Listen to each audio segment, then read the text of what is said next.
Hello, BookTube. All right, we're continuing with my fourth anniversary Q&A. We're going to try and get this done in 2 videos, as there are fewer questions. Let's see, where did we leave off? We left off with my weird obsession with collecting editions of Moby Dick. Move on to Alan, who says, recently I've been looking to read a good old-fashioned adventure novel, a book that could be accurately described as rollicking. Any suggestions? And ideally an adventure novel in the old sense, rather than a high-tech thriller, which seems to be the contemporary equivalent. Yeah, I know what you mean. It does often come with terabytes and floppy disks and whatnot. That's not what you want. An author that I always think about here is Stephen Becker, who's now out of print. His book, The Blue-Eyed Shawn, is an old-fashioned adventure novel, just terrific. But also John Buchan. The Hannah novels are 100 years old now, and they deal with international espionage. Some of them do, but they are terrific. Absolutely terrific. You can't go wrong. And they are regularly reprinted in a big fat omnibus that collects a few things. So I'd recommend those. God, I could do a lot of others. There are a lot of others. We just lost Clive Cussler, who spent a whole lifetime writing books like that, and they are terrific in their own way. They are terrific, and he has several inheritors to that mantle. Mark Greaney, the Gray Man series, is not all that technical. There's quite a bit of old-fashioned adventure in those. I'd have to do a whole list. Mayberry Book Club says, you've mentioned books you couldn't unlock. Could you talk about an author or a book that initially you didn't enjoy, and after rereading it won you over? Oh my God, there are plenty. There are plenty. One that's been on my mind lately is Jerusalem by Alan Moore, which I read when it came out in a hideous hardcover in America and didn't know what to make. I thought, okay, you have been obsessively adding to this thing 10 pages at a time while drunk at night for the last 20 years. That's obvious. This has no form. It has flights of brilliance that taper off, as all drunk writing does.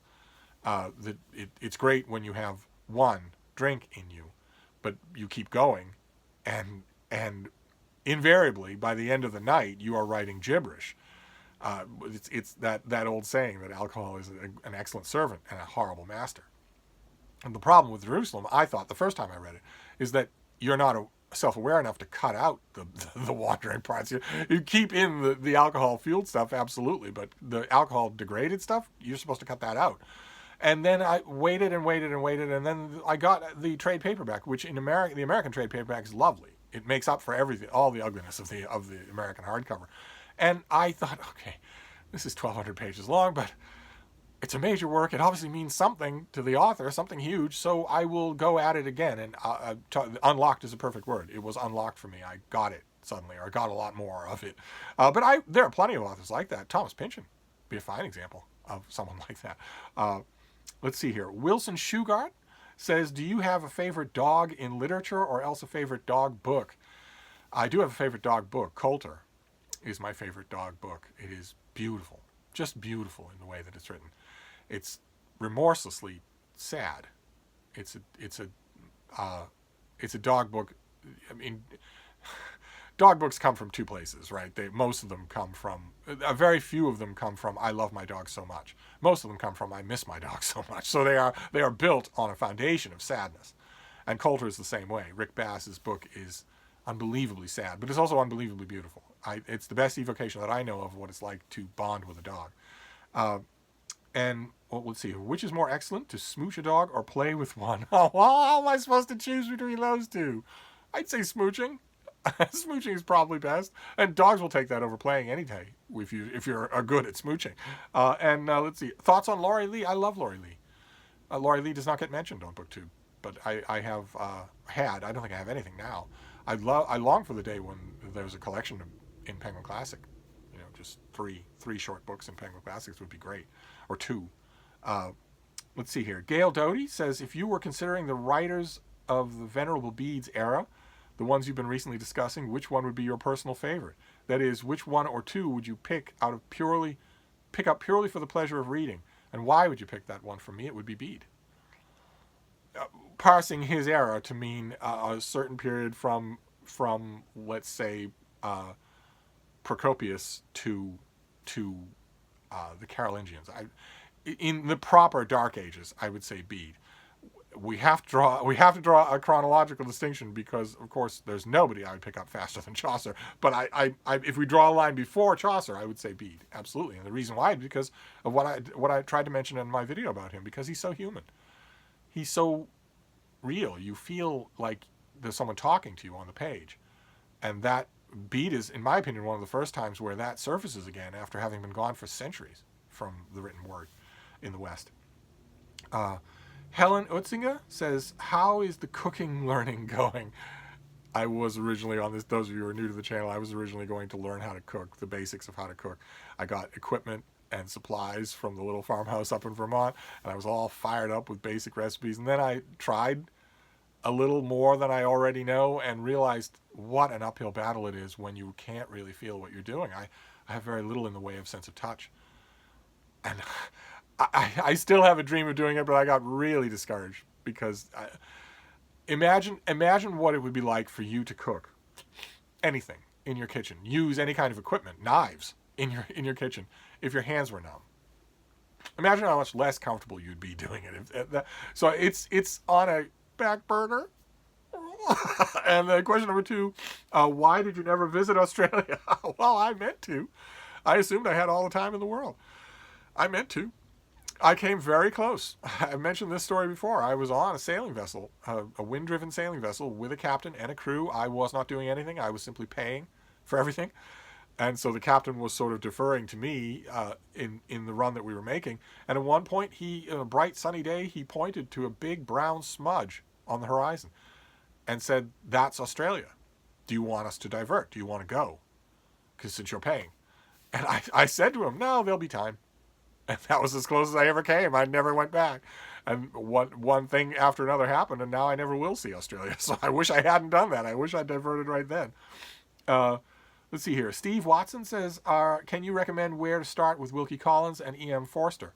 I would recommend reading the Wikipedia page on Wilkie Collins and stopping there.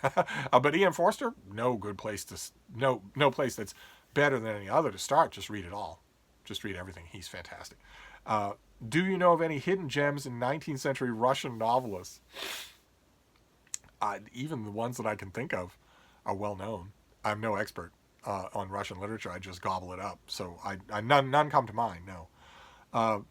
David Wardrop says, do you like chili? I did once upon a time like chili. Yeah, I've never tried any chili that doesn't come to me through torture and killing an animal. There are plenty of chili examples that don't require that. But I always loved chili con carne, I think is the term for chili with lots of meat in it. It was delicious, but I don't eat it anymore. Jessica says, have you made up any superhero stories? I have. Yes, there are a few superhero stories by me on fanfiction.net, but not under my name. I've never written a superhero story under my own name, except short stories that were only passed around samizdat style to friends. One about Superman and Batman encountering the Justice Society of America in the early years of their career. And the other was a Marvel story. I don't usually write Marvel stories, but I wrote a Marvel story called The March Up Country, in which the Thing, the ever-loving blue-eyed Thing, Ben Grimm from the Fantastic Four, is sitting back to watch football on TV over beers with his old high school buddy who fell on the wrong side of the law, someone who grew up to be the supervillain called the Rhino. But he's out on parole now, and he's minding his P's and Q's, so Ben Grimm is hanging out with him, and they are hanging out together with Ben Grimm's friend Wyatt Wingfoot, who's a friend of the Fantastic Four, has no superpowers, when suddenly there's an EMP pulse and everything goes dark. And when power starts to trickle back on, they learn that the federal government blames the Baxter Building, the home of the Fantastic Four, for the EMP pulse, and decides to attack the building, to lock it down until they get some answers. And Ben Grimm immediately knows what he has to do, which is walk from Brooklyn all the way to the Baxter Building. The Rhino insists on going with him, but he says, no, that would cause more problems than it would solve, because everybody thinks of you as a villain, and you have to keep your nose clean. But Wyatt Wingfoot goes with him. And that is their march all the way from Brooklyn to Lower Manhattan, and they have to run the gauntlet, because everyone in the superhero world is now thinking, because of the government's announcement, that the Fantastic Four may have gone rogue. So one after another, the Thing and Wyatt Wingfoot are encountering people who want to bring them in for questioning. Look, I know we're friends. I'm not going to attack you unless you make me. But you need to stand down. We need to figure out what's going on here. And the Thing just wants to get to the Baxter building. He's not going to let anybody stop him from doing that. And that was fun. That was a lot of fun to do. At one point, he tells Wyatt Wingfoot is noticing, well, you didn't have any trouble with these last 3 people that we encountered, and you are the Thing, after all, one of the strongest people in the world. So surely we will make it to the Baxter building. And the Thing says to him, well, I like our odds one way or another, unless Thor shows up. If Thor shows up, we're done. And Wyatt Wingfoot says, what do you mean? We could try this, that, and the Thing just stops him and says, if Thor shows up, we're done. And that, of course, becomes the narrative tension of the whole story. But those were never meant for anybody. Those were never put anywhere. Superhero story other than that, no. Dan W. says, what books did you keep in the bottom of your suitcase? A lot of people asked this question. A lot of people wanted to know, because I mentioned that I had a footlocker, and that I made a second floor for the footlocker made of a sort of a mosaic of Penguin Classics and other mass market shaped books that fit perfectly. They locked in place. If I pounded down the last one, the whole thing locked in place. So you could turn the footlocker upside down and the books wouldn't fall out. That always seemed to me to be a much better way to pack them than just having them jostle around in a bag. And there were 17 books, but I don't know that I could rattle the names off my top of my head. Everybody wanted to know, what are the books in your footlocker? Everybody also wanted to hear my moose story and my baboon story. Cheryl Cox says, as for questions, I heard you once say, quote, nothing good ever came out of Canada. But what is your opinion of Louise Penny? I love her detective series. Well, I was joking. Of course, good things have come out of Canada, and you have a super hottie prime minister. I've never been able to like Louise Penny, but I don't dislike her. She's one of those authors that I haven't unlocked, where I know she has legions of really good fans who are readers I trust. It just hasn't worked for her. Novels haven't worked for me, and I don't know why that is. But there's a case of hers. In her case, I'm not blaming her. I'm blaming myself. What are your thoughts on Howard Pyle's King Arthur series? I love the Howard Pyle King Arthur book. I just think it's fantastic. Ingrid Fitz says, what is your favorite Irish treat or recipe? Well, it's Irish American. It's corned beef, which I thought was just the food of the gods. I don't eat it anymore, but I absolutely loved it. Oh my God, couldn't get enough of it. Janet Stocking says, do you have any advice for someone who isn't really sure that they want to be a writer about how to start writing? I think the common advice would be, quote, just start writing. But if I'm honest, I'm not sure I know what that means. Start writing what? A plot, dialogue, character descriptions? This isn't something I've ever explored, and I'm curious how others started. I know what you mean, and I understand that just start writing can look very unhelpful. But the thing is, when you think, this belongs in its own AuthorTube video, but for now, briefly, when you think about writing something, I don't think you'd ask this question if you didn't have an idea to write something. And when you think about that something, when that first idea comes to your mind, it takes a form. No one ever gets that first idea and says, gee, I'd like to write something. Instead, something comes to them. Is it a person? Is it a theme? Usually it's dialogue. Is it a scene?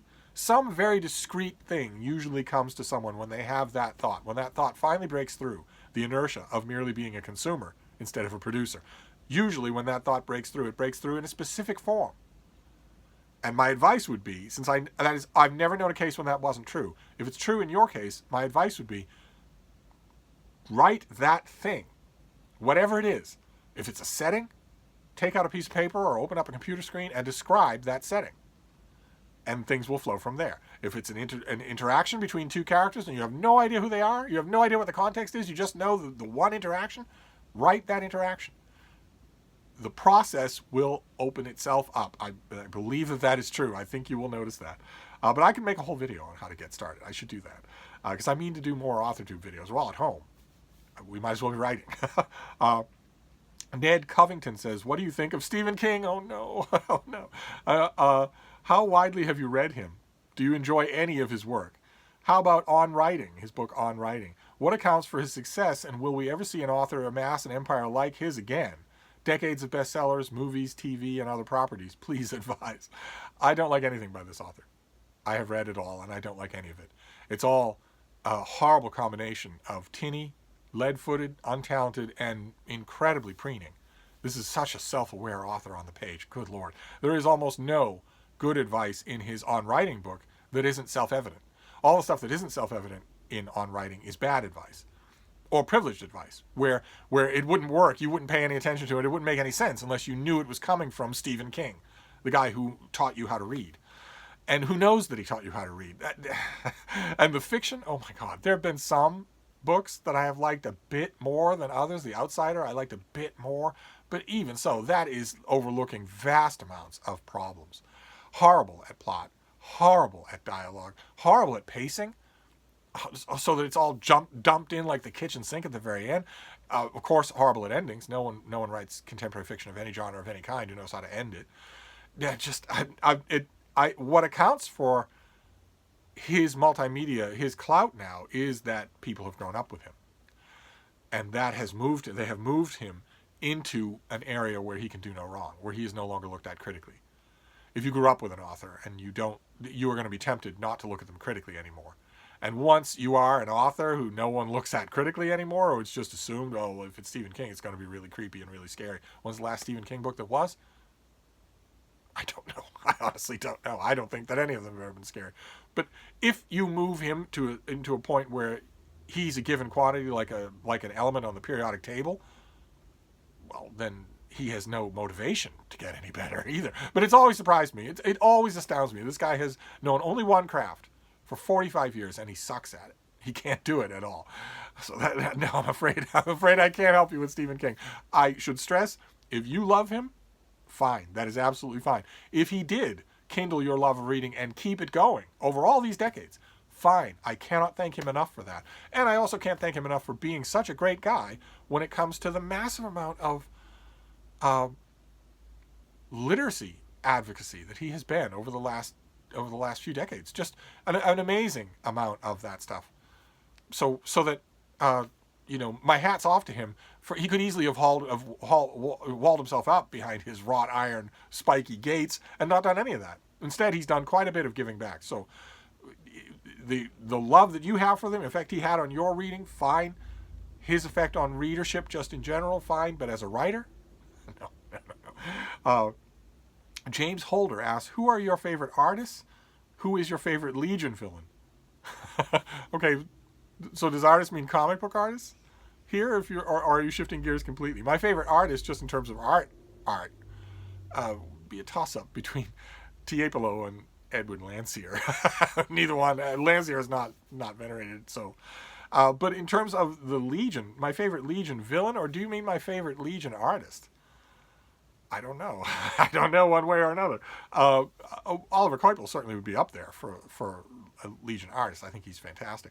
But my favorite Legion villain, there are so many to choose from. And I know, I'm supposed to pick somebody like Tharok or Dr. Regulus or whatever. But actually, in the 30,000 foot look at the Legion, my favorite Legion villain by far is Brainiac 5, who is a member in good standing of the Legion of Superheroes. It just seems like, and it has often been true, that he is just this tiger that you have by the tail. You have this being who is so intelligent that the rest of you seem like ants. Well, what's that going to be like in the long run? But in terms of non-Brainiac 5, I think probably the one that I have the softest spot for is the Emerald Empress. Just because it's such a neat gimmick to have that eye. And especially there was a storyline that Keith Giffen wrote where it turns out that she doesn't like the eye, that it's keeping her alive, and that she would like to be free of it. It's neat to read that into all her earlier stories. But I've always liked the fact that for 50 years, the Legion has had this incredibly heavyweight villain. I mean, Glorith is one thing, but to have the Emerald Empress has always been one of the heavyweights of the Fatal Five. And that's always been great for me, to wonder who she is and all that's about her, and the neat gimmick of this eye that does whatever she wants. Let's see here. Brett Zakari says, who is your favorite character in Anna Karenina and why? My favorite character would be Mr. Karenin. And why is just because I think that Tolstoy does such a great job giving him reality. Same as everybody in the book. Anna Karenina is not. I love it, but I don't love it anywhere near as much as War and Peace. So, let's see here. James Chaplin says, I wondered if you might talk a little about the way you journal. Do you have a structure you try to follow? Do you have specific things that you include or perhaps don't include?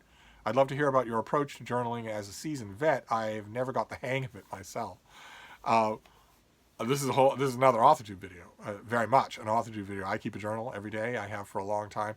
I could give tips on what to do and what not to do in keeping a basic journal. But in terms of what structure do I follow?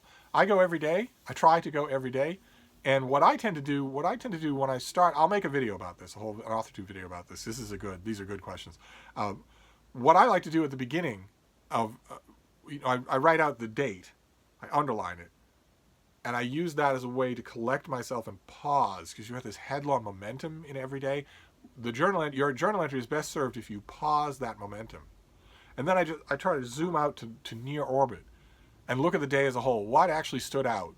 Was there an organizing principle to the day? Now, plenty of people don't journal that way, and plenty of people would argue not to. They'd say, that's the wrong way to do it. You're imposing a narrative. You should be instead transcribing the day, because future you, which is who you're keeping a journal for, isn't going to care about the narrative you impose. That person's going to care about what happened in your day, so don't do that. But that's the way I do it, and that, to me, tends to allow me to open up and get all the details in about the day. But I will make a whole video about this. That's a great question. Let's see here. Lisa Garrity says, please tell us more about your life with dogs. You've mentioned your beagles many times, but have not told us any stories about the individual dogs. Where did they come from? What were their quirks? Did they ever catch any rabbits? Or were they Snoopy-like in their distaste for hunting? I could go on about my boys at great length. Every one of them had a distinct personality, some more distinct than others. There were times, especially when I was hiking out in the wild, where they did quite a bit of hunting because they were keeping us all fed. I couldn't hunt, so they went out to get food and bring it back for everybody. But mostly it was in civilized climes where we were all just all together, and they were all sorts of different personalities. I had one beagle for 23 years. He outlasted all of his litter mates, and then he outlasted almost all of the second group of young dogs that I got.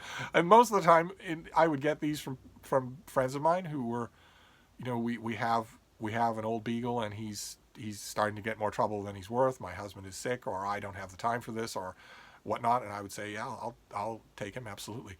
Or I would have in the American Midwest, I'd have in decades past, I'd have friends who say, I have a litter here, and we want to keep the females, of course, but you're welcome to all the males. I would just go and get them all. So I would have one or two old, crusty, white-faced beagles on a Monday, and then on Tuesday I would have one or two old, crusty, white-faced beagles and 6 brawling little puppies that had to be brought up.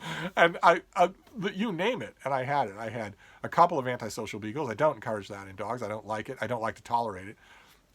And there's no need for it. A dog who is antisocial, a dog who barks without any reason, is a dog who has a lot of needs that aren't being met. And as their human caretaker, I tried always to meet the needs of my beagles. So I very seldom had malcontents. Every once in a while, I had somebody who was just wired wrong, who was just nothing anybody could do with it. You have to make them comfortable. You have to do what you can, and then if it's too bad, dogs like that tend to get worse, not better. They tend to get more exaggerated until they're a danger to other dogs. But I had a beagle who was born without eyes, who was blind, and who his brothers took care of him, made sure he lived a long and full life and never wanted for anything except that he could never see. I had my beagle who lived to be 23 was the Rock. He was absolutely the Rock. I could delegate things to him without a second thought. I could say, I want you to take care of these people, these brawling puppies. Take care of them for the day. I have other things to do. I'll come back, but you take care of them, and it would happen. It would absolutely happen. And also the best friend that I've ever had in my life, the best friend I ever will have, was a beagle. I could go on at great length about them. The Bookish Bryants ask, who would you say is the greatest living author of murder mysteries? If you could only have one, who would it be? I don't have any idea who I would have. Well, I could only have one. But I think the greatest writer is Elizabeth George. The greatest living mystery writer. Her books are amazing. She would be my favorite. Elaine Pereira says, I would love to hear any family stories you would be willing to share with how about your youth or family shaped your reading. My reading wasn't shaped by my family. It was shaped by one teacher. I had one teacher. What was your mom's favorite book? Me, Sainted Ma did not read. She did not read. She said, I'm saving my eyes. So she never read. She did have a favorite book. There was a little pamphlet that the church gave out once. It was a little pamphlet called The Modern Day Romans that was, I don't even know, from decades and decades ago. It was this little thing that was comparing the decadence of modern times with the ancient Romans' alleged decadence. And that was her favorite book because she kept it in her purse, and it was her bee book. That was her bee book. Forever and ever, that was her bee book. Because it was the perfect shape to roll up and swat bees with, because she couldn't stand bees. She hated them. They were all out to get her. And she used that bee book until it fell apart. And then she got another one, The Day Lincoln Died, and just carried that around. Jim Bishop's book, The Day Lincoln Died, became her new favorite book. But it wasn't because she read it. She would just stare out a window if a bus was delayed. She wouldn't read at all. I would love to hear more stories of your encounters and experiences in your traveling days. Wildlife especially, you name it. You name it and I've met it, unless it's Australian. You name it and I've met it, including up close and personal with all the world's canines. Because it's not just domesticated dogs who are my babies. It's all canines who are my babies. And you haven't smooched a canine until you have sunk your face into the fur of a full-grown timber wolf. First of all, again, pictures don't do them justice as to how big they are. But their fur is deep. It's deep. And it's somewhat oily. It feels different than sinking your face into a deep shag rug. It is an amazing feeling. Amazing. Do you read a lot of nature writing as you traveled, or has that only been recently? Well, it's not recently. I've read nature writing my whole life since I became a reader, but I never read any nature writing while I was traveling. I had only one small collection of books while I was traveling, and it never varied. None of it was nature writing. Would you please consider doing a travel writing starter kit or a nature writing starter kit? I have a nature writing starter kit on this Star Trek data device. Books, everything. And I actually started to film it. This was a couple of days ago. I started to film it and thought, what are you doing? You're making a starter kit recommending books to people who can't leave their house? Recommending books to people whose bookstores are closed, whose libraries are closed, whose used bookstores are closed? I don't know. Is that wrong? I thought, I stopped in mid-recording and thought, no, this is just masochistic. Should I make starter kits even though none of us can go out for books? If that's the case, I gladly will. I paused on that, and I haven't brought the subject up. I was going to ask in a video. That's funny you should say that, because I have a nature writing starter kit already. I haven't filmed it because it seemed cruel. Let's see. Mary Tamalti says, have you mentioned that you have taught? What subjects did you teach, and at what grade level? Taught some high school and some college introductory courses in writing, and Shakespeare and mythology. Mostly those three big auditorium-style lecture courses where you just have a number of TAs. Also, travel question. Have you sailed through the Panama Canal? And if yes, on what type of vessel? Many times. On many types of vessels, yes. Very tedious experience. John Garganarakis says, what are your favorite examples of plague literature? Fiction that deals with pandemics, diseases, both real and imagined. Well, mostly it's nonfiction, not fiction. I don't know which you would classify Defoe's Journal of the Plague Year, but mostly it's nonfiction for me. Pandemic is a book that came out a few years ago about studying the likelihood of the world's next pandemic. It's not as prescient as you might think. Spillover by David Quammen is incredibly prescient. It's what came out about 8 years ago. It is a book worth getting, absolutely worth getting. And also, I've been rereading the pertinent sections from the Diary of Samuel Pepys, who lived through the Great Plague of London. Also, what do you think about Dave Rubin of the Rubin Report? I suspect that you think, as I do, that he is a charlatan and a grifter, but I'd love to hear your thoughts in greater detail. Do you have any plans on reading his new book? Well, I agree with you. He's an idiot, a charlatan, and a grifter, and I remember exactly when I realized that. I was buying his line about just letting everybody talk. Just let everybody talk, man. Let's not have any thought police, man. I believed that line until I was watching an episode of his when he had Milo Yiannopoulos as a guest. And Milo Yiannopoulos was saying one preposterously provocative thing after another. Milo Yiannopoulos, for those of you who have no idea what I'm talking about, is a living internet troll. That's all he knows how to do. That's the only way he knows how to think. He thinks in trolling comments. And he was just saying one thing after another, designed to make the hate clicks go up. Even though he wasn't on social media at the time, he was in a conversation with another human being. He can't stop himself from doing it. And Rubin was just absorbing it all. Just, oh, yeah, oh, cool, yeah. It's just the classic Joe Rogan, weaponized incredulity. And I was sitting there thinking, how long are you going to let this go before you challenge anything this idiot is saying? And then I realized, okay, you're just going to let him talk the whole time. You're not going to challenge anything, no matter how preposterous it is. And then Milo Yiannopoulos said, I wish that homophobia was a real thing so that I could protest against it. He actually said that. Straight to Dave Rubin's face. I wish homophobia were a real thing because then I could protest it. And Dave Rubin said, yeah, I know, huh? Dave Rubin is a gay man who is married. He's married to another man. And I said to the screen out loud, go to Lubbock, Texas, and walk down the street arm in arm with your husband. Stop in front of a florist shop or a bakery or a Kentucky Fried Chicken and full-mouth French kiss him. Right there on the sidewalk because you love him so much. Wait 30 minutes, and when the 30 minutes is over, if you and your husband are still alive, tell me there's no such thing as homophobia.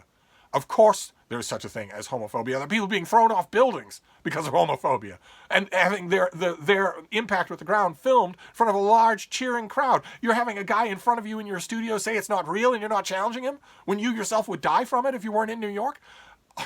Just, that was my moment. That was the moment when I realized, okay, this guy is not only a moron, but a professional liar, a dangerous one. And I haven't really kept up with him until then. I imagine his book will catch me up. God help me. Let's see here.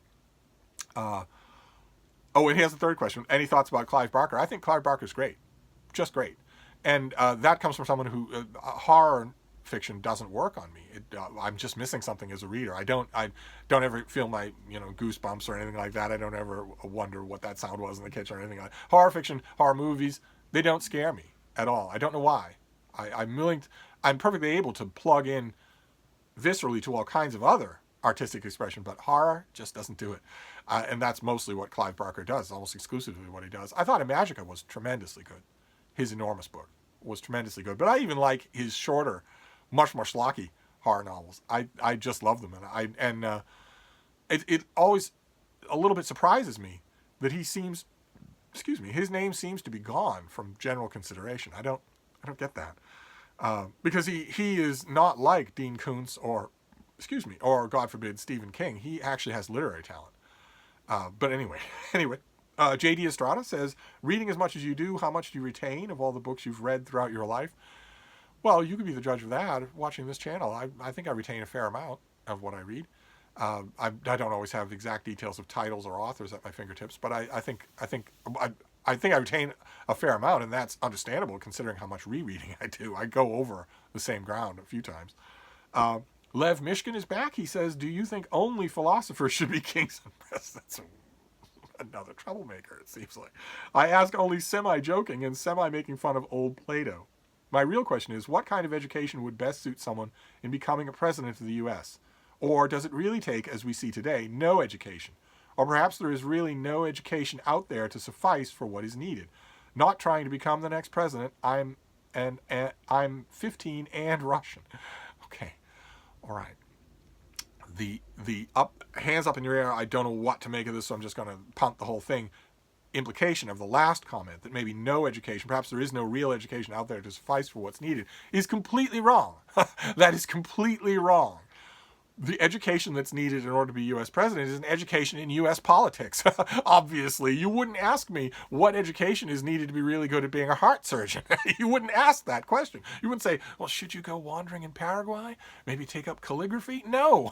You would automatically assume that the best training for being a heart surgeon is extensive study in heart surgery. Okay. Well, the U.S. president is the pinnacle of the U.S. political system. A political system that once upon a time was built on bipartisan cooperation, on consistency, on maturity, on messaging. And the person who should be president is the person who's really good at that, at all of that, who's really, really good at that. Instead, you had Barack Obama, who had almost no practical experience along those lines, and who was, as a result, completely stymied by the political establishment during his 8 years in office. And you have Donald Trump, who knows nothing at all about that situation whatsoever. He doesn't not only know about government, which at least Barack Obama knew about, he doesn't know about anything at all. Doesn't know anything about history, doesn't know anything about America's political history, nothing like that at all, and is fundamentally, personally incapable of any kind of compromise. And this is what you get. You get a disaster. when that happens. One kind of a disaster or another. What you need is a working politician. A really good working politician is someone who should be president of the political system of a country. so that's the education that I would suggest. Years and years in the Senate, lots and lots of working with everybody. And there is only one candidate currently running for president of the United States who has those qualifications, no matter what else I might think about him. And then we get to the end. C.A. Sue 1. You mentioned that while you were traveling, you took only 17 books with you. Would you please share what the books were? I can't rattle them off the top of my head. I got that question a lot here. Is what were those mythical books at the bottom of your footlocker? That and the Moose story. I will, at some point, make a video in which I show you those 17 books. But the Moose story is going to have to wait until you're all here at Hyde Cottage, because I want to tell it to you while I'm soused, and while you're soused with me. And that's not going to happen anytime soon. So we'll have to plan for SteveCon in 2021. But anyway, those were my 4th anniversary questions, and they were a blast. I can't thank you enough. What fun. And we do, technically speaking, on the more or less immediate horizon, have another milestone coming. I noticed the other day, in fact, somebody pointed out to me the other day that I'm only about 100 subscribers away from 7,000 on this channel, which is mind-boggling, and I don't believe it will actually happen. But if it does happen, that'll be another chance for Q&A. And when that happens, I will make sure to put the letters Q&A in the title of the video so that I can get bombarded with questions. But here we got it done in 2 videos. So that's not bad. Anyway, I'm going to wrap this up, but I'll be back. Thank you, BookTube.